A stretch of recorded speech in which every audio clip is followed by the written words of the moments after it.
বলেছিলাম 2 শর্টে এই পুরো চ্যাপ্টারটি আমি শেষ করাবো। শুধু শেষ করাবো না, চ্যাপ্টারটি যতগুলো কনসেপ্ট আছে তোমাদের বোঝাবো এবং তার উপর যতগুলো অঙ্ক আসার সম্ভাবনা আছে পরীক্ষাতে, সব ধরনের অঙ্ক তোমাদের প্র্যাকটিস, মানে তোমাদের প্রথম আলটিমেটলি শেখাবো যে কি রকম ধরনের অঙ্ক আসবে, সেইগুলো সলভ করার প্রসেস কি, সেই সমস্ত কিছু তোমরা এই ভিডিও থ্রু শিখতে পারবে। এই ভিডিওটা দেখার পর তোমরা কমেন্ট সেকশনে জানাবে যে তোমরা এর ওপর আরো অঙ্ক প্র্যাকটিস করতে চাও কিনা, কারণ আলটিমেটলি তোমাদের পরীক্ষাতে অঙ্কই আসবে। এর আগের লেকচারটি, যেটাতে আমি 40 বা 42 মিনিটে হাফ পার্ট করিয়েছিলাম, সেটা অবশ্যই দেখে নেবে। ওই পার্টটা থেকেও অনেক প্রশ্ন আসে, তবে এইটা বেশি ইম্পর্টেন্ট। তো হাই, আমি রিজওয়ানা আক্তার। আমি তোমাদের ক্লাস 11 সেমিস্টার 1 জন্য 1 শট না 2 শটে একটা করে চ্যাপ্টার কমপ্লিট করাচ্ছি, এবং যেটা তোমাদের জন্য খুবই হেল্পফুল। তো দেরি করা ঠিক হবে না, শুরু করা যাক আজকের লেকচার। কি কি টপিক আজকে পড়াবো আমি লিখে রেখেছি: ভরবেগের সংরক্ষণ, গ্রাফ, নিউটনের তৃতীয় গতিসূত্র, ফোর্স কত রকম, বল হয় সেই সমস্ত সম্পর্ক পড়াবো, ফ্রি বডি ডায়াগ্রাম, অর্থাৎ যে সমস্ত অঙ্কগুলো তোমাদের পরীক্ষাতে আসবে সেইগুলো সলভ করার জন্য ফ্রি বডি ডায়াগ্রাম এই কনসেপ্টটা তোমাদের বোঝাবো এবং অঙ্ক করাবো, লিফটের প্রবলেমগুলো করাবো এবং অঙ্ক করাবো যেটা বলছি। তো প্রথমেই আমি ভরবেগের সংরক্ষণ দিয়ে শুরু করি। এর আগের লেকচারে এই পর্যন্ত আমি পড়িয়েছিলাম। তো আমরা নিউটনের দ্বিতীয় গতিসূত্র আগের লেকচারে কি বলেছিলাম, যে কোনো বস্তুর যদি ভরবেগের পরিবর্তন হয় নির্দিষ্ট সময়ে, সেই ভরবেগের পরিবর্তনের হার কিসের উপর নির্ভর করে? তার উপর প্রযুক্ত বলের উপর নির্ভর করে। অর্থাৎ বস্তুর উপর প্রযুক্ত বলের মান কত হচ্ছে সেটা বের করার জন্য আমাকে বস্তুটির ভরবেগের পরিবর্তনের হার কত হয়েছে সেটা বার করতে হবে। মানে ফর্মুলাটা হবে এইরকম, আগেই লিখে রেখেছি, কারণ যত বেশি আমি এখানে লিখবো, বোর্ড ওয়ার্ক করবো, তত বেশি সময় লাগবে। যেহেতু আমি এইটা আগে পড়িয়েছি তাই আমি এটা এখানে লিখে রেখেছি, যে বস্তুর ওপর প্রযুক্ত বলের মান সমান ভরবেগের পরিবর্তনের হার। ভরবেগের পরিবর্তন মানে কি? কোনো জিনিসের পরিবর্তন, এর কথার অর্থ কি? তুমি প্রথমে আমার সাথে একরকম বিহেভিয়ার করছিলে, একরকম আচরণ করছিলে, এখন আলাদা আচরণ করছো, তাহলে একটা পরিবর্তন এসছে আচরণের মধ্যে। তাহলে অন্তিম আচরণ মানে এখন যে আচরণ, সেটা বিয়োগ প্রাথমিক যে আচরণ ছিল, সেই পুরোটাকে আমরা কি বলবো? আচরণের পরিবর্তন। সেরকম ভরবেগের পরিবর্তন মানে হচ্ছে অন্তিম ভরবেগ মাইনাস প্রাথমিক ভরবেগ বাই সময়। যেহেতু ভরবেগের পরিবর্তনের হার মানে ভরবেগের পরিবর্তন বাই সময়, একটা নির্দিষ্ট সময়ে ভরবেগের কত পরিবর্তন ঘটলো। এইবার যদি বস্তুর উপর কোনো বল প্রযুক্ত না হয়, বাইরে থেকে বাহ্যিক নেট বল যদি শূন্য হয়, বস্তুর উপর প্রযুক্ত যদি না হয়, মানে শূন্য হয়, মানে এফ যদি শূন্য হয়, তাহলে এই যে সমীকরণ, এই যে equation delta p by delta t, এইটা শূন্য হবে। এই পুরোটা সময় তো শূন্য হতে পারে না, তাহলে সময় যদি শূন্য না হতে পারে, তাহলে একমাত্র কোনটা শূন্য হতে পারে? ভরবেগের পরিবর্তন। সেই জন্য এখানে লিখেছি ডেল্টা পি ইকুয়াল টু শূন্য, যদি বাহ্যিক নেট বল শূন্য হয়।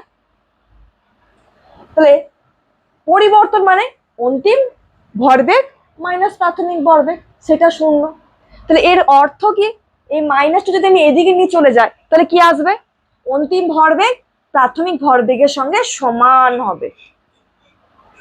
তাহলে এখান থেকে আমরা কি বুঝলাম? যদি কোনো বস্তুর ওপর বাহ্যিক নেট বল যদি ক্রিয়াশীল না হয়, তাহলে বস্তুর ভরবেগ, রৈখিক ভরবেগ সংরক্ষিত থাকে। মানে আগে যা ভরবেগ ছিল এখনো তাই ভরবেগ রয়েছে, যদি ফোর্স অ্যাপ্লাই না হয়। কি ফোর্স? Net external force. একটা উদাহরণ দিয়ে বোঝাই। তোমার তার, তুমি বুঝতে পারছো, তোমার তার পরিবর্তন চোখে পড়ছে না, মানে সে তোমার সাথে সম্পর্কে প্রথমে যেরকম ব্যবহার করছিল, সম্পর্কে প্রথমে যেরকম এফোর্ট দিচ্ছিল, টাইম দিচ্ছিল, কথা বলছিল, এখনো সেরকমই করছে। এর মানে কি? এর মানে হচ্ছে ওর ওপর বাহ্যিক কোনো বল ক্রিয়াশীল হয়নি। মানে কোনো, সেটা কোনো থার্ড পার্সন হতে পারে, কোনো কাজের প্রেশার হতে পারে, বা ফ্যামিলি ইস্যু হতে পারে। এগুলো কি বাহ্যিক ফোর্স, বাহ্যিক বল। তাহলে সেই মানুষটির উপর বাহ্যিক বল শূন্য, কোন রকম বাহ্যিক বল তার উপর অ্যাপ্লাই হচ্ছে না, তাই সে আগে যেরকম আচরণ করছিল এখনো সেরকমই আচরণ করছে। কিন্তু প্রকৃতপক্ষে আচরণের পরিবর্তন ঘটে। কেন ঘটে? কারণ তার উপর বাহ্যিক বলের অ্যাপ্লাই ঘটে, এক্সটার্নাল ফোর্সের অ্যাপ্লাই ঘটে। থার্ড পার্সন হতে পারে, ওয়ার্কলোড হতে পারে, বা ফ্যামিলি ইস্যু হতে পারে, যে কোনো কিছু। এবারে বুঝতে পারছো? তাহলে বাহ্যিক ফোর্স যদি শূন্য হয় তাহলে কোনো পরিবর্তন ঘটবে না। কিসের? ভরবেগের। তাহলে ভরবেগের পরিবর্তন ঘটবে না যদি বাহ্যিক বল শূন্য হয়। তাহলে ভরবেগ সংরক্ষিত রইল, প্রাথমিক যা ছিল অন্তিমও তাই রইল। তাই এটা ভরবেগের সংরক্ষণ নীতি। নীতি বোঝা গেল। এরপর এর উপর অঙ্ক করব। দুটো ছবি আমি এখানে এঁকে রেখেছি, একটা বন্দুক আর একটা বোম। মানে বোমটা কি করছে? এক্সপ্লয়েট করছে, দুটো ভাগে ভাগ হচ্ছে। এই দুটোতেই আমরা রৈখিক ভরবেগের সংরক্ষণ নীতি লাগিয়ে অঙ্ক করব। তো অঙ্ক কিভাবে করব, কি কি প্রশ্ন আসতে পারে? প্রথমত এখান থেকে এক ধরনের প্রশ্ন আসতে পারে, সেটা হচ্ছে রিকয়েল ভেলোসিটি কত বন্দুকের। তোমরা মেলাতে গিয়ে নিশ্চয়ই বেলুন ফাটানোর জন্য মা বাবার কাছে প্রচুর কান্নাকাটি করে যাবে, বাবা টাকা দাও, মা টাকা দাও, আমি বেলুন ফাটাবো নিশানা করি। আমিও করেছি এরকম। তো কি হয়, একটা বড় বন্দুক থাকে, কাঁধে এভাবে রেখে আমরা ট্রিগারটা ক্লিক করি, করি তো। এবার যখন গুলিটা মানে গুলিটা বের হয় বন্দুক থেকে এবং বেলুনটাকে ফাটানোর জন্য যায়, তখন বন্দুকটা কি হয়, পেছন দিকে একটু কাঁধের উপর কি করে, ফোর্স অ্যাপ্লাই করে, একটু ঠেলে দেয়, দেয় তো। এই পুরো কনসেপ্টটা বুঝতে পারছো তো? তাহলে এখানে কি ঘটে, যখন বন্দুকটাকে তুমি কাঁধে রেখেছো, গুলি বের হয়, গুলি ভেতরে আছে, তখন সেই ক্ষেত্রে একটা জিনিস আমরা বার করবো, কি? ভরবেগ বার করবো। মোট কথা, যখন গুলিটা বের হলো তখন এই বন্দুকটা পেছন দিকে ধাক্কা মারলো।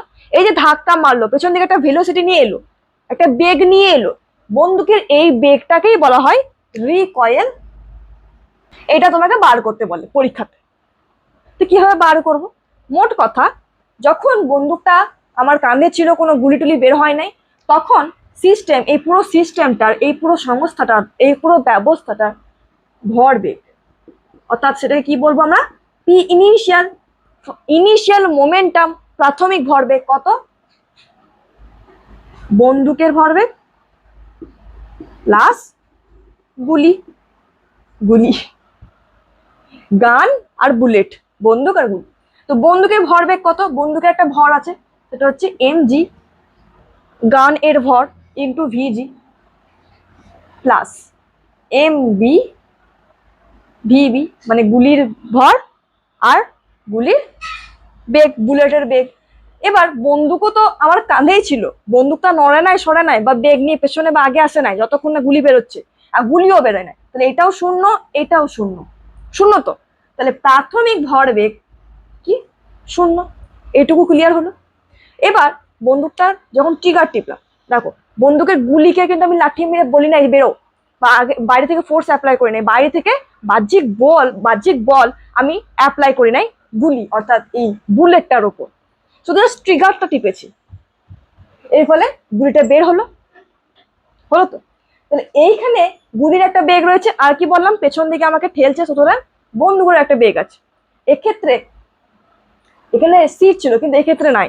তাহলে আমি কি করবো, এখানে যেহেতু বাহ্যিক এক্সটার্নাল শূন্য, তাহলে আমি এই সংরক্ষণ নীতিটা লাগাতে পারি না। তাহলে ভরবেগের কোনো পরিবর্তন ঘটে নাই, এটা বলতে পারি। বাইরে বল শূন্য, সুতরাং ভরবেগের কোনো পরিবর্তন ঘটে নাই, মানে প্রাথমিক ভরবেগ যা আছে অন্তিম ভরবেগও তাই হবে। প্রাথমিক ভরবেগ কি আছে? শূন্য আছে। তাহলে অন্তিম ভরবেগ কি হবে? বার করতে হবে। অন্তিম ভরবেগ বার করার জন্য আমাকে কি করতে হবে? ওই একই রকম বন্দুকের ভরবেগ বার করব অন্তিম, প্লাস গুলির ভরবেগ বার করব অন্তিম। ঠিক আছে, বার করি।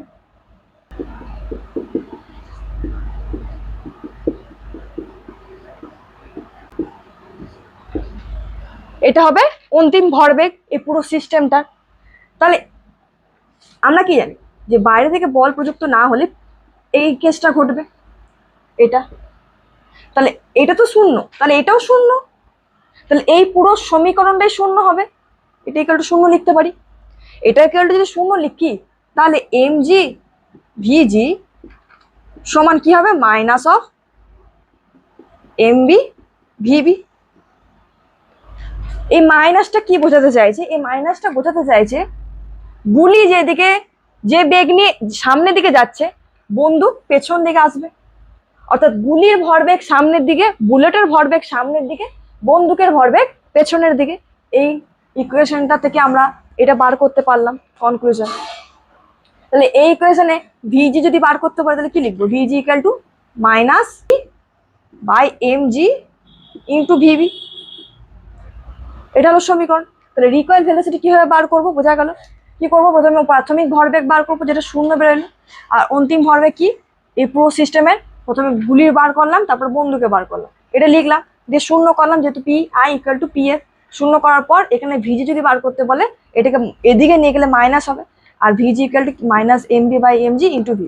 সমীকরণ মুখস্থ করার দরকার নাই, আমি ইকুয়েশন লিখবো, লেখার পর আমি অঙ্ক করতে পারবো। তো এই হলো এক ধরনের অঙ্ক। আর এক ধরনের অঙ্ক যেটা বললাম যে বোম ব্লাস্ট করা। এখানে যেমন 4 কেজি ভরের একটা বস্তু আছে, এ প্রথমে স্থির অবস্থায় ছিল, এর ভেতরে কিছু ঘটনা ঘটলো, এর ফলে এটা কি হলো? ব্লাস্ট করে গেল। দুটো ভরে ভাঙলো, একটা হচ্ছে 1 কেজি, একটা হচ্ছে 3 কেজি। এবার যখন ব্লাস্ট করবে, এরা দুজনে তো চুপচাপ বসে থাকবে না। ব্লাস্ট করার পর এ হয় এইদিকে ছুটতে লাগবে, এ হয় এইদিকে ছুটতে লাগবে, সেটা নির্ভর করছে কোন দিকে ছুটছে। তো সেই ছোটার সেই বেগগুলো আমাকে বার করতে বল, যদি জিজ্ঞাসা করে বার করতে বলে, তখন আমরা কি করব? একই রকম এই প্রাথমিক অবস্থা আর অন্তিম অবস্থা দেখব। সব কিছুর আমরা ইনিশিয়াল প্রাথমিক অবস্থা দেখব আর অন্তিম অবস্থা দেখব। প্রথমে সে আমার সাথে কেমন ব্যবহার করছিল, এখন সে কেমন ব্যবহার করছে। প্রথমে ভরবেগ কেমন ছিল, এখন ভরবেগ কেমন হচ্ছে। প্রথমে কত ছিল? পি ইনিশিয়াল, যেহেতু বেগ শূন্য তাই 4 ইন্টু শূন্য শূন্যই থাকবে। এবার আমি তো বাইরে থেকে একে বাড়ি মারি নাই যে ফাট, ও নিজে নিজেই ফেটেছে। তাহলে নিজে নিজেই ফেটেছে মানে বাইরে থেকে এক্সটার্নাল ফোর্স, এফ এক্সটার্নাল কি? শূন্য। তাহলে বাহ্যিক বল যদি শূন্য হয়, তাহলে আমরা কি বলেছিলাম? এইটা হবে P initial equal to P final.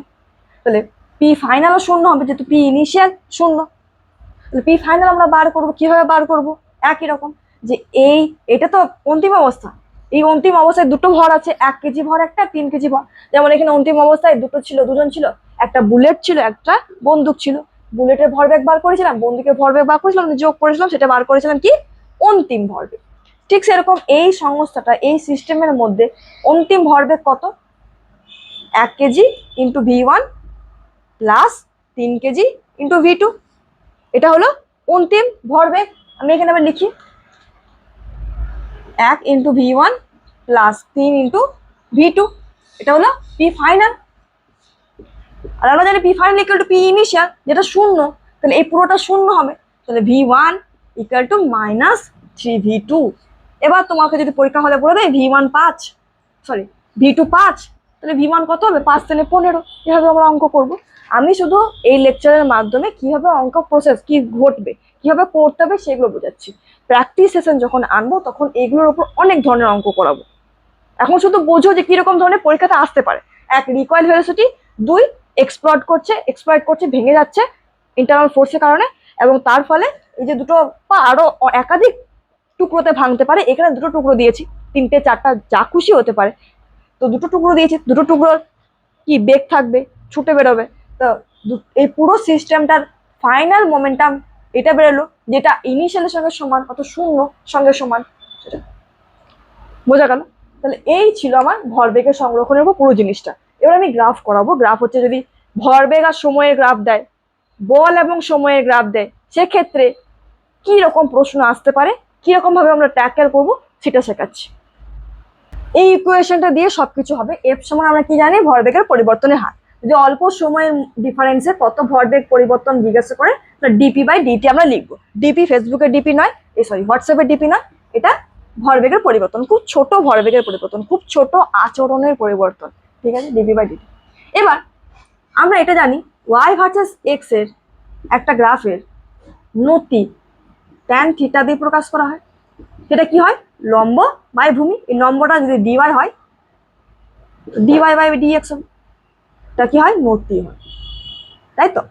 তাহলে ডিপি বাই ডিটি এর অর্থ কি? একটা পিটি গ্রাফ আছে, সেই গ্রাফের নতি। এটা কি? DP by DT. আর এই ডিপি বাই ডিটি মানে কি? Force F.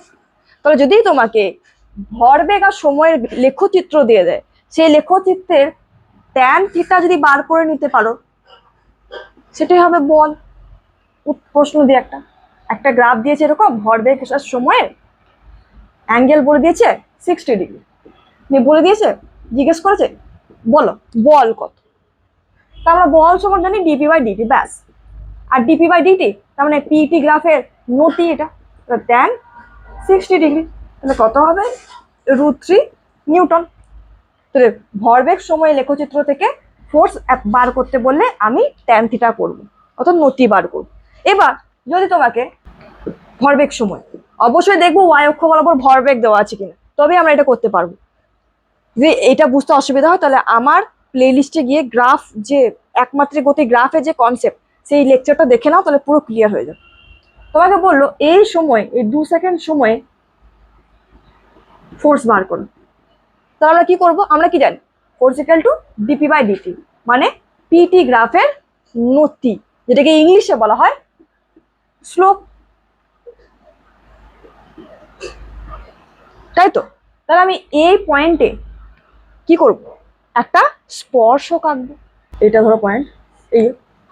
এবার এই স্পর্শকটা কত কোণে রয়েছে এইটার সঙ্গে, তার জন্য আমি এরকম রাখলাম, এটা হলো থিটা। তাহলে এই স্লোপ, এই যে ট্যানজেন্ট স্পর্শক টানলাম, এই নতিটাই আমরা কি ডিসাইড করবে, বল।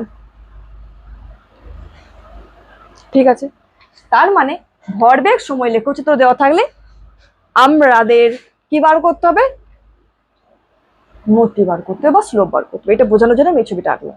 এবার যদি তোমাকে বল আর সময় লেখচিত্র দেওয়া থাকে কি করবে, আমরা কি সমীকরণ জানি শুধু সেইটুকু লিখবো, আমরা এটা জানি, আমরা এটা লিখলাম।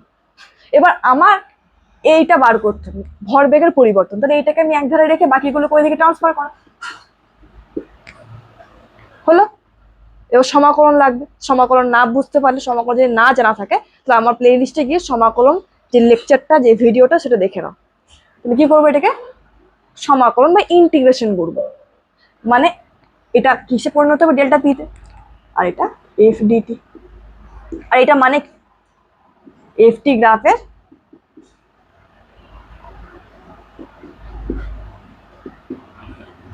ক্ষেত্রফল। তাহলে এফটি গ্রাফের ক্ষেত্রফল আমাদের কি দেয়, ভরবেগের পরিবর্তন। ক্ষেত্রফল কিভাবে বার করতে হয়, হাফ ইন্টু ভূমি, এটা ভূমি 10 ইন্টু উচ্চতা কত 5, তাহলে 25 নিউটন, নিউটন বাদ দাও, কেজি, ভরবেগ তো মিটার সেকেন্ড ইনভার্স। দেখো এগুলো তো আমি আর খুব গভীরে গিয়ে বসাবো না, কারণ এগুলোর উপর আমি অলরেডি লেকচার দিয়ে দিচ্ছি। তাহলে তোমাকে কি কি দেখতে হবে, 1 সমাকলন, 2 অবকলন আর 3 গ্রাফ। এই 3টে যদি তোমরা দেখে নাও, তাহলে ফিজিক্সের ম্যাক্সিমাম অঙ্ক তোমাদের করতে কোনো অসুবিধা হবে না। এটা জাস্ট বোঝালাম যে কিভাবে গ্রাফগুলো করব। যদি এফটি গ্রাফ থাকে, সেখান থেকে যদি ভরবেগের পরিবর্তন বার করতে বলে, আমরা সেই গ্রাফের আন্ডারে ক্ষেত্রফল বার করব, যেটা হচ্ছে ইন্টিগ্রেশন বা সমাকলন। যদি পিটি গ্রাফ দেওয়া থাকে, সেক্ষেত্রে যদি বল বার করতে বলে, তাহলে সেই গ্রাফের নতি অর্থাৎ ট্যান থিটা আমাদের কি দেবে, বল দেবে। এই হলো গ্রাফের কনসেপ্ট। এরপরে আসছি নিউটনের তৃতীয় গতিসূত্র। সবাই জানে প্রত্যেক ক্রিয়া সমান ও বিপরীতমুখী প্রতিক্রিয়া আছে। আমি এভাবে এটাকে মারছি, এও আমার উপর তত পরিমাণে বল অ্যাপ্লাই করছে আমার হাতের উপর। তাহলে প্রত্যেক ক্রিয়ার, এই যে ক্রিয়া অ্যাপ্লাই করছি, এ আমার উপর প্রতিক্রিয়া দিচ্ছে। প্রত্যেক ক্রিয়ার সমান ও বিপরীতমুখী প্রতিক্রিয়া আছে। এখানে সমান ও বিপরীতমুখী কথার মানে এই, যেমন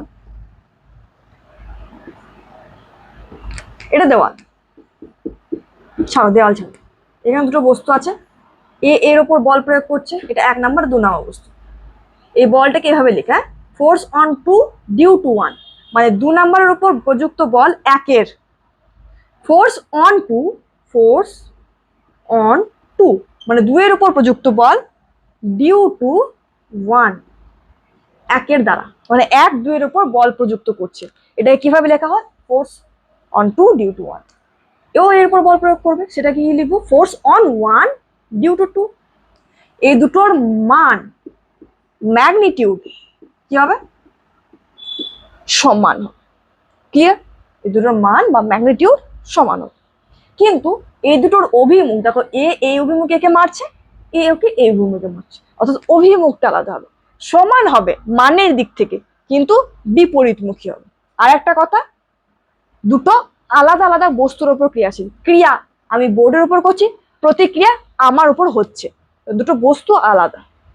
এই পয়েন্টগুলো মনে থাকবে যে ক্রিয়া প্রতিক্রিয়া সমান ও বিপরীতমুখী হয় এবং দুটো আলাদা আলাদা বস্তুর উপর অ্যাপ্লাই হয়। উদাহরণ দিই, রকেট যে গ্যাস রিলিজ হচ্ছে সেটা কি মাটির উপর বল প্রয়োগ করছে, মাটি এর উপর প্রতিক্রিয়া বল প্রয়োগ করছে। তাহলে ক্রিয়া কার উপর হচ্ছে? মাটির উপর। প্রতিক্রিয়া কার উপর হচ্ছে? রকেটের উপর। ফলে রকেট উপরে হচ্ছে। ক্রিয়া প্রতিক্রিয়া সমান বিপরীতমুখী, কিন্তু দুটো আলাদা বস্তুর উপর ক্রিয়াশীল। ডান। এবার আমরা কিছু ফোর্সের টাইপ সম্পর্কে পড়বো। যেমন ওজন। ওজন কি? এক প্রকার বল। ওজন হচ্ছে কি? পৃথিবীর যে বল দ্বারা একটা বস্তুকে তার কেন্দ্র দিকে টানছে সেটাকে বলা হয় ওজন বল। ভর আলাদা জিনিস আর ওজন আলাদা জিনিস। ভর হচ্ছে মাস, এম দিয়ে লেখা, আর ওজন মাস ইন্টু ত্বরণ। কি ত্বরণ? গ্র্যাভিটেশনাল ত্বরণ, অর্থাৎ অভিকর্ষজ ত্বরণ। এটাকে কি বলা হয়? বল। কি বল? ওজন বল। এর ভর যদি এম হয় তাহলে পৃথিবী একে এমজি দিয়ে টানবে।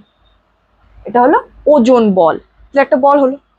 এবার আরেক ধরনের বল ধরো নর্মাল। Normal force.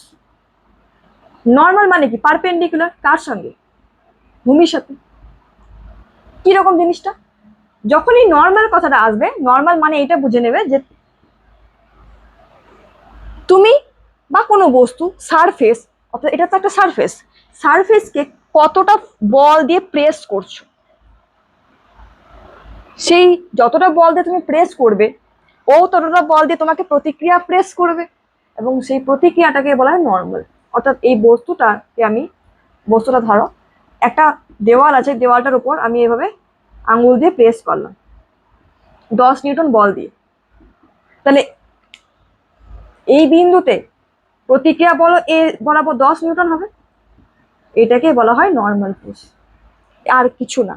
তুমি যতটা ফোর্স দিয়ে প্রেস করছো সেও ততটা ফোর্স দিয়ে তোমাকে প্রেস করবে তোমার হাতের উপর, প্রতিক্রিয়া বল, এবং সেটা কি এই তলের সঙ্গে পারপেন্ডিকুলার নয়, লম্ব নয়, তাই এটাকে নর্মাল ফোর্স বলা হয়। ক্লিয়ার? আরেকটা উদাহরণ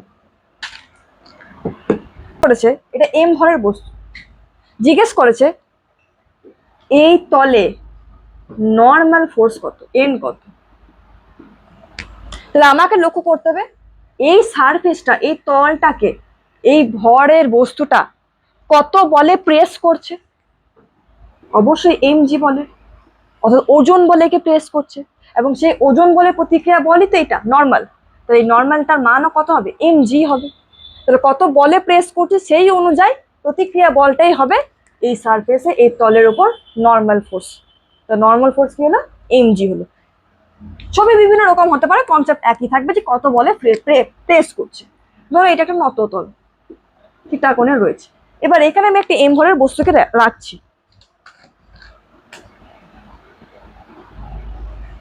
ঠিক আছে। এবার জিজ্ঞেস করছে নর্মাল কত।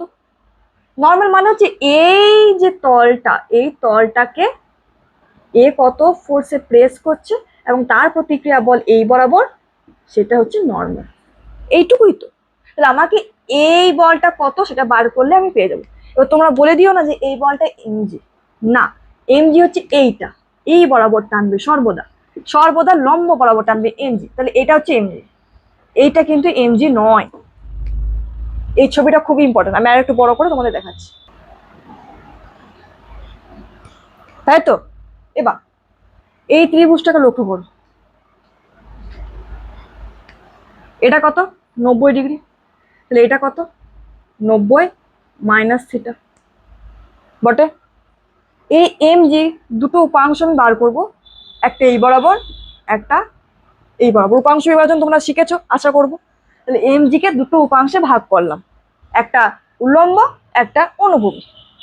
এই উপাংশটা কত হবে, এই উপাংশটা কত হবে, আমাকে এটা বার করতে হবে। তার জন্য আমাকে লক্ষ্য রাখতে হবে যে এই এমজির কোন উপাংশের সঙ্গে কত কোণ করেছে। এই এমজি, এইটা তো উপাংশ মানে এই বরাবর, তো এই বরাবর কত কোণ করেছে? 90 ডিগ্রি মাইনাস থিটা। তাহলে এর এই বরাবর উপাংশ কত হবে? এমজি কস 90 ডিগ্রি মাইনাস থিটা। হবে কি হবে না? এটা মানে কি? MG sine theta. তাহলে এটা কত হবে, mg cos থিটা হবে। ক্লিয়ার হলো?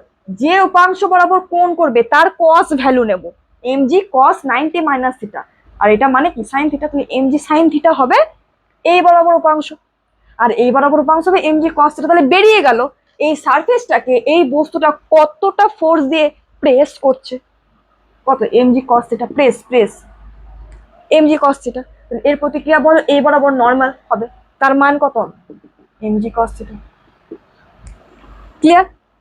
খুব ইম্পর্টেন্ট, যদি মনে না থাকে বারবার আমি বলছি, এটা বললাম থিটা, তাহলে এটা 90, তাহলে এই ত্রিভুজটার সঙ্গে এটা কত, 90 ডিগ্রি মাইনাস থিটা। তাহলে এই mg এর এই বরাবর একটা উপাংশ থাকবে, এই বরাবর একটা উপাংশ থাকবে, এই বরাবর উপাংশ cos ভ্যালু নেব, কারণ এই বরাবর উপাংশের সঙ্গে 90 ডিগ্রি মাইনাস থিটা কোণ করেছে, তাহলে mg cos 90 degree minus theta, তাহলে mg sin থিটা, আর এটা হবে mg cos থিটা, আর এটা বরাবরই প্রেস করছে, তাহলে এই বরাবরই প্রতিক্রিয়া হবে, এটা নর্মাল, সেটা হলো mg cos থিটা। খুব সিম্পল এবং খুব সহজভাবে আমি বুঝিয়েছি, এটা আমার উপর বিশ্বাস, এবং তোমরা বুঝতে পেরেছো, এটা আমার তোমাদের উপর বিশ্বাস। আচ্ছা, এরপর আমরা পড়াবো টেনশন ফোর্স, অর্থাৎ একটা স্ট্রিং, একটা তারে টান বল কোন দিকে কাজ করবে এবং তার মান কত। ডান, পড়ানো হোক। এই টেনশন পরীক্ষার টেনশন নয়, এটা টান বল। একটা এই টান বলটার একটা ফিচার, একটা বৈশিষ্ট্য হচ্ছে, এটা হচ্ছে রিস্টোরিং। রিস্টোরিং মানে কি, এটা ওই একই রকম, ধরো একটা বস্তুকে টানা হচ্ছে এদিকে, মানে এই বরাবর যতটা টানা হচ্ছে একটা ফোর্স অ্যাপ্লাই হচ্ছে, এই সূত্রটা কি চাইবে যে চলে যাকে, এ ঠিক এই ফোর্স দিয়েই এই বরাবর টানবে, এটাই হলো এই সুতোর টান বল। তাহলে এই সুতোটার উপর কোন দিকে বল ক্রিয়াশীল হচ্ছে সেটা যদি আমরা বার করে নিতে পারি, সুতোটা তার অপোজিটে তার বিপরীতে বল প্রয়োগ করবে, সেটাই হবে তার টান বল। উদাহরণ দিয়ে বোঝা, যদি এই ফোর্সটা শূন্য হতো, মানে এই চুপচাপ আছে, এর উপর কোনো বল প্রয়োগ করে আমি টানা হিচড়া করি নাই, তাহলে এই সুতোটার উপর টান বল কত হবে, শূন্য হবে। একে ডিস্টার্ব করলে এর বলের পরিবর্তন করবে, এর উপর যদি ফোর্স অ্যাপ্লাই হয় এরও সেম ফোর্স অপোজিটে অ্যাপ্লাই করবে এবং সেটা হবে তার টান বল। ক্লিয়ার করতে পেরেছি? লক্ষ্য করো, এই বস্তুটা, দুটো বস্তুকে একটা তার দিয়ে যুক্ত করা হয়েছে, ঠিক আছে? তাহলে আমাকে যদি এই পয়েন্টে টান বল জিজ্ঞাসা করতে বলি, তার অভিমুখ কোন দিকে হবে, সর্বদা এই বরাবর। মানে কি হবে, ছাতা খুলবে, আলেক স্যার পড়িয়েছিলেন আমার তখন মনে আছে, যখনই যে পয়েন্টে তোমার টান বল জিজ্ঞাসা করে, অভিমুখ জিজ্ঞাসা করে, তখন কি হবে, এই পয়েন্টে তুমি ছাতা খুলো, ছাতাটা কি এইভাবে খুলবে, সুতরাং টান বলটা বাইরের দিকে, এই এই জায়গা যদি দেখতে চাও তো ছাতা খুলো, টান বলটা এই দিকে হবে। ক্লিয়ার, বুঝতে পারছি? ঠিক আছে, এবার আমরা ফ্রি বডি ডায়াগ্রামে চলে আসি, যেটা সবচেয়ে ইম্পর্টেন্ট এবং খুবই অঙ্ক আছে এর উপর।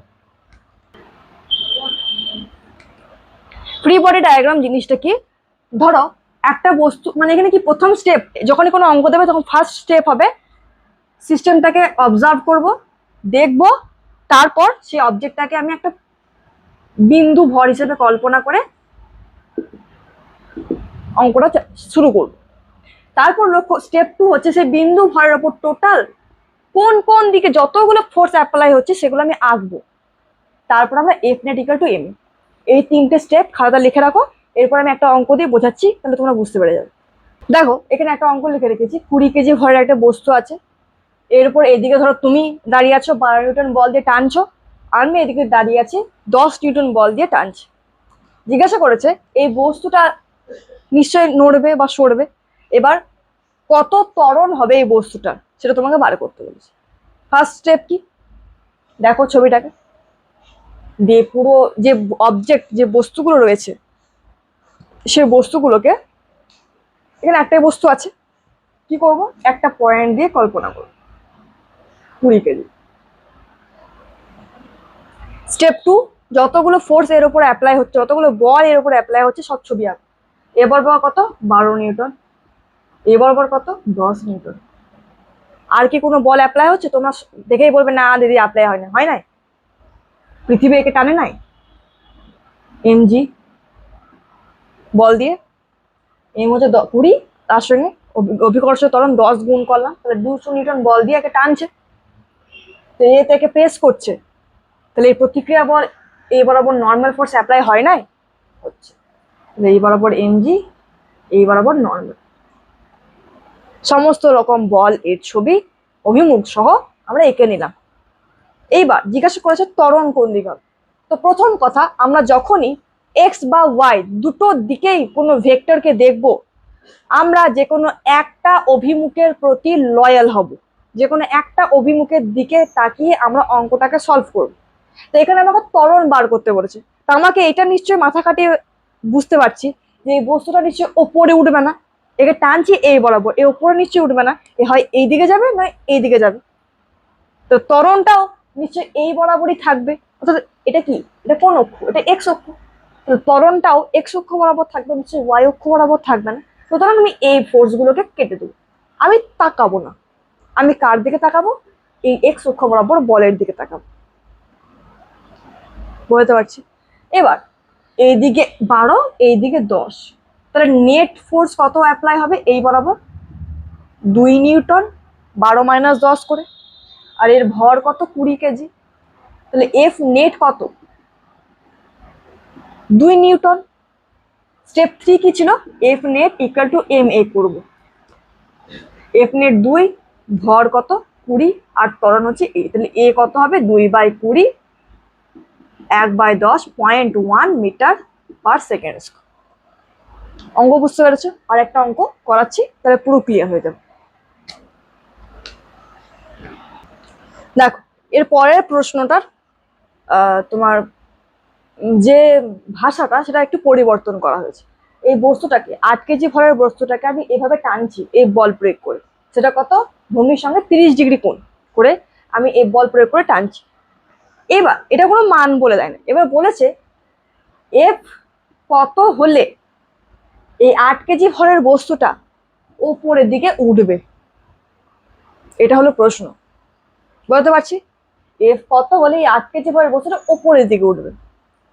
তো উপরের দিকে এ উঠতে চাইছে না কেন? তার কারণ পৃথিবী একে টানছে এমজি ওজন বল দিয়ে, ঠিক তো? এবং প্রেস করেছে, তাই নর্মাল ফোর্স এখানে আছে। এবার যদি ওপরে টানতে চায় তাহলে কি এই মাটির সঙ্গে এর বিচ্ছেদ ঘটবে, স্পর্শ থাকবে না। তাহলে প্রেস যদি না হয়, নর্মাল শূন্য হবে, অর্থাৎ এই বরাবর নর্মাল ফোর্স শূন্য হবে। এটুকু ক্লিয়ার? তাই আমি প্রথমে ছবিটা আঁকি 8 কেজি বিন্দু। এবার এই এফটাকে, এটা এফ এইভাবে কাজ করছে, এ বরাবর 30 ডিগ্রি কোণ। তাহলে এই বরাবর এর উপাংশ কত হবে? এফ কস 30। এ বরাবর উপাংশ কত হবে? F sign 30। এ বরাবর এম জি। সমস্ত কিছু আমি এঁকে নিলাম। এবার বলছে এ উপরের দিকে উঠবে, তাহলে কোন বলের জন্য উপরের দিকে উঠবে? অবশ্যই এই এফ সাইন 30-র জন্য। তাহলে এই দুটোকে যদি সমান করে দিই, তাহলে এই অবজেক্টটা অ্যাবাউট টু মুভ হবে, মানে সমান মানে কি, আর একটু পয়েন্ট কিছু পরিবর্তন করলে এ উঠে যাবে। তাহলে এইখানে অঙ্কটা এরকম হবে, এফ সাইন 30 সমান এম জি করবো, এটা হলো অঙ্কের নিয়ম। তাহলে এফ ইন্টু সাইন 30 ভ্যালু কত? হাফ, আর এম এর ভ্যালু কত? 8, 10। তাহলে এফ কত হবে? 160 নিউটন। তাহলে আমি যদি 160 নিউটন বল প্রয়োগ করি, তাহলে এই বস্তুটাকে আমি উপরে তুলতে পারবো। ক্লিয়ার? ওই অঙ্কটা এই অঙ্কটা ডিফারেন্ট, কিন্তু কনসেপ্ট এক।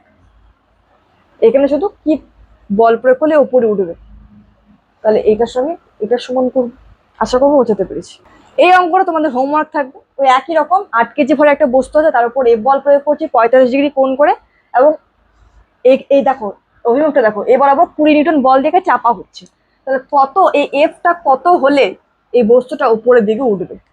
সেম ছবি আঁকবো, 8 কেজি, এই বরাবর এফ, এই বরাবর এফ কস 45, এই বরাবর এফ সাইন 45, আর এই বরাবর কি এম জি, তার সাথে আবার এই বরাবর কি 20 নিউটনও আছে। তাহলে এইটার সঙ্গে এই দুটোর যোগফল সমান হবে। এবার তোমরা করতে পারবে, আমি হিন্ট দিয়ে দিলাম, অনেকটাই করে দিলাম। অঙ্কটা করো, কমেন্ট সেকশনে আমাকে জানাও অঙ্কর উত্তর কত হবে, এফ এর মান কত। এরপর আমরা শিখবো লিফট প্রবলেম, অর্থাৎ যে লিফটগুলো উপরে উঠে নিচে নামে, হালকা অনুভব হয়, ভারী অনুভব হয়, তার উপর কিছু অঙ্ক আছে, সেটা করাবো।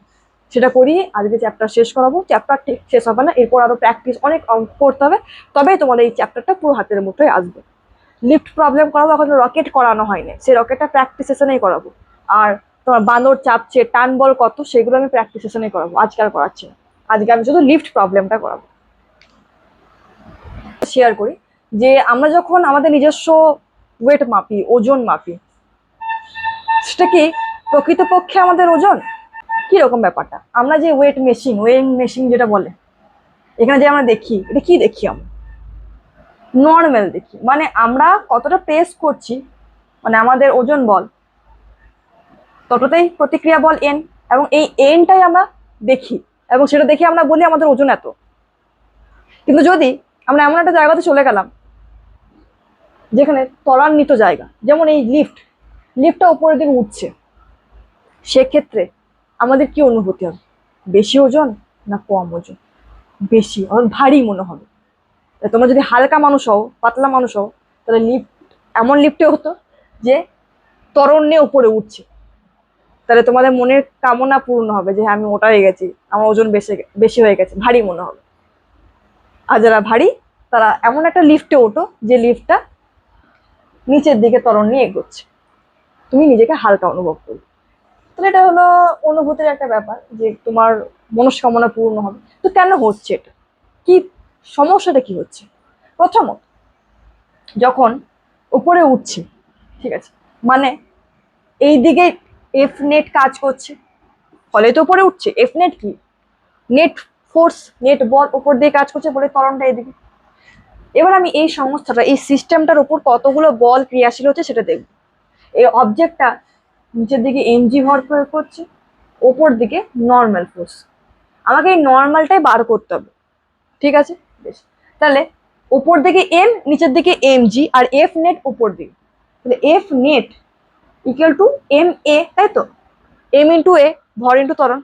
এবারে এই এফ নেট কত? উপর দিকে এন বল, নিচের দিকে এম জি, তাহলে এন মাইনাস এম জি।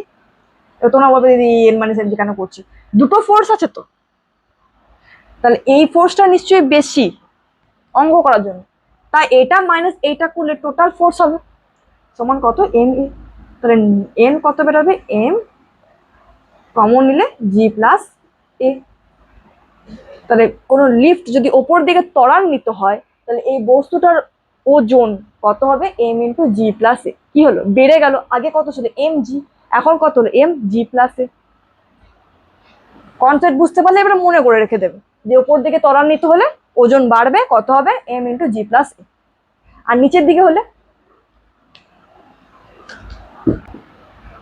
নিচের দিকে ত্বরান্বিত হচ্ছে মানে এফ নেট কোন দিকে? নিচের দিকে। তাহলে এর উপর এম জি একটা কাজ করছে, নর্মাল একটা কাজ করছে, তাহলে M G minus N equal to F net মানে এম এ। তাহলে এন ইকুয়াল টু কত হবে? M into G minus A. Clear? মনে রেখে দেবো, M into G minus A হালকা অনুভূতি হবে, ভারী অনুভূতি হবে কত হবে? M into G plus A বা এম ইন্টু জি মাইনাস। এটা হলো কনসেপ্ট, পুরো কনসেপ্ট চলছিল এই লেকচারটা। এরপর আমি শুধু অঙ্ক করাবো, এরপরে তোমরা যদি চাও, না চাইলে আমি করাবো না। এরপরে আমি অন্য একটা চ্যাপ্টার ধরে নেবো। তো কেমন কি বুঝতে পারলে অবশ্যই জানাবে, আর এর আগের লেকচারটা অবশ্যই দেখে নেবে, তাহলে তোমার এই পুরো কনসেপ্টগুলো ক্লিয়ার হয়ে যাবে। আর কনসেপ্ট ক্লিয়ার করা খুবই ইম্পর্টেন্ট, তাছাড়া তোমরা অঙ্ক করতে পারবে না। তো নির্ভর করছে তোমাদের কমেন্টের উপর আমি এরপরে প্র্যাকটিস সেশন আনবো কি আনবো না। করতে থাকো, বেস্ট অফ লাক।